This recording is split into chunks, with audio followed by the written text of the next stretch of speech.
Who's actually going to get the most out of a vertical deep well jet pump, and who should just keep scrolling? If you're trying to decide whether a 1 HP, single-phase well pump is the right fit for your home or small farm water system, you're probably weighing a lot of what-ifs. Will it run on my 115V house wiring?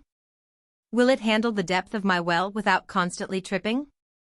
Is the price justified for a setup that I'll only use a few times a week? Those are the exact questions that keep most buyers up at night, and the answer usually comes down to the specifics of the well, the water demand, and how much you're willing to tinker with installation. Link is in the description if you want to check the product details on Amazon. Let's start with the kind of situation where a Goulds SJ10 actually shines. Imagine a property with a well that's somewhere between 30 and 100 feet deep, where the water table isn't exactly a shallow pond. A vertical jet pump is designed to sit right at the surface and push water down a pipe, creating suction that pulls water up from the deeper zone. That means you don't have to drop a heavy submersible unit into the borehole, which can be a nightmare if the well is narrow or you don't have a big crane. For homeowners who have an existing 2-inch well casing and need a reliable way to get a steady 5-10 gallons per minute for irrigation, a sprinkler system, or just a high-flow household supply, the SJ10 can be a solid match. Now, who should probably walk away? First, anyone whose well is shallower than about 25 feet. The jet pump's whole principle relies on creating enough suction to lift water from deeper levels. If the water is already close to the surface, a simple shallow well pump will be cheaper, quieter, and easier to install. Second, anyone looking for a set-and-forget solution with zero maintenance. Jet pumps have moving parts, impellers, seals, and a motor that will wear over time, especially if the water is gritty or has a lot of dissolved minerals. If you're hoping to avoid any periodic service calls, a submersible pump with sealed bearings might be the safer bet. Finally, if you're on a tight budget and only need a few gallons a day for a small garden, the 1 HP motor might be overkill, both in terms of power consumption and upfront cost. So why would someone still consider the SJ10? The first practical strength is the flexibility of voltage.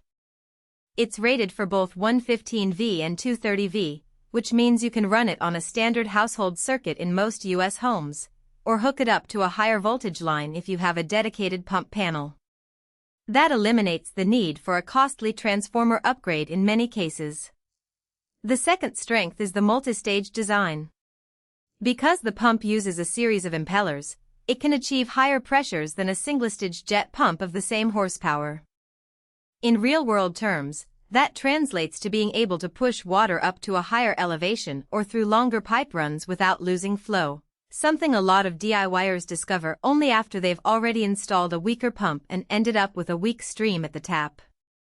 On the flip side, there are a few practical weaknesses that tend to surface once the unit is installed.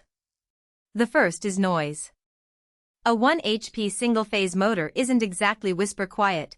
When it's running at full capacity, you'll hear a steady hum that can be noticeable if the pump is installed in a basement or an attached garage. It's not a deal-breaker for most, but it's something to keep in mind if your living space is right next to the pump room. The second issue is the priming requirement. Jet pumps need to be filled with water before they start pulling, otherwise they'll run dry and the motor can overheat. In a well that's been idle for weeks, you'll have to manually prime the pump, usually by pouring water into the suction pipe or using a priming valve before you get any flow. That adds a step that submersible units generally skip because they sit directly in the water. Another hidden trade-off is the electrical load. Even though the motor can run on 115V, it draws a significant current at startup. If your home panel is already near capacity, you might see a brief voltage dip when the pump kicks in, which could affect other appliances. A simple solution is to install a dedicated breaker for the pump, but that's an extra cost and a bit of electrical work you need to be comfortable with or hire an electrician to do.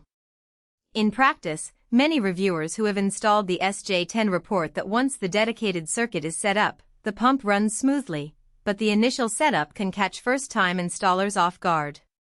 Let's talk about the actual water demand scenarios.